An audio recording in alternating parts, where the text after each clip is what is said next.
नमस्कार, आज हामी नीतेश जंगको हाम्रो नेपालमा भन्ने गीत सिक्दैछौँ. Before we learn this song, I want you guys to know that I do have another channel. My second channel name is Deepstone Official. So guys, please show some love to my second channel. So do subscribe and share. So यो गीतको chordsहरु चाहिँ capo second फ्रेटमा राख्ने, capo on the second fret. त्यसपछि chordsहरु चाहिँ G major, C9, ठ्याक्कै G major को 1 fret down.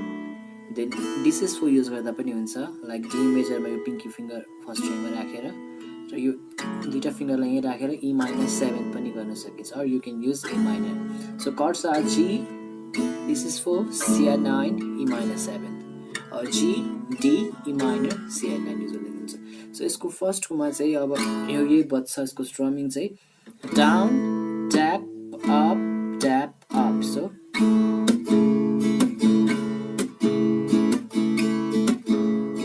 then यसपछि एउटा लीड बज्छ, त्यो लीड चाहिँ 4th string बाट 5th fret मा क्यापो सेकेन्ड मा राखेर, so this will be 5th fret 5, so it will be 5 5 7 pull up 5, then 5th string को 7, then 4th string को 5, so it will sound like this. यो चारचोटी भएपछि same lead first string बाट 3rd fret मा 3rd 5 pull up 3rd, then 2nd string को 5, then 1st string को 3rd, so it will sound like this. Then फेरि त्यही यसपछि गीत स्टार्ट हुन्छ. गीतमा चाहिँ G major, then C9, E minor, D.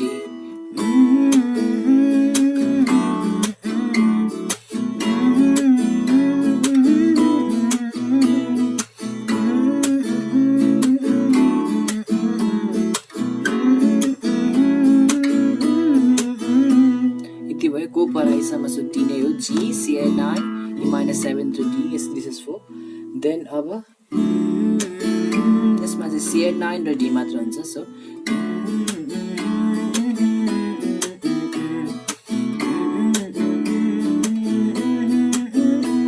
then कोरसमा त्यो मेरो मान भन्नेमा चाहिँ same फर्स्टकै भर्सकै कर्ड्सहरु G, C9, E minor 7, D.